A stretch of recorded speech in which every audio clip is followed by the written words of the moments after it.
Turning now to the Target 12 investigators digging into a controversy on Capitol Hill over funding for Rhode Island. A $1.8 million federal earmark for Women and Infants Hospital has now come under fire from some Republicans. And we're joined live in studio by 12 News Politics editor Ted Nesi. And Ted, this is part of a bigger fight over the newly enacted federal spending bill. That's right, Kayla. The U.S. Senate had a marathon debate last Thursday before passing that $1.2 trillion spending bill. And one way GOP critics sought to raise doubts about the bill was by highlighting individual projects that got funding in the legislation, including the money for women and infants. Here's Utah Republican Mike Lee speaking on the Senate floor.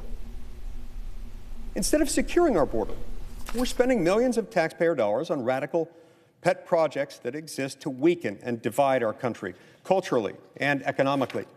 Pet projects like $1.8 million for a hospital in Rhode Island that performs abortions, including late-term abortions.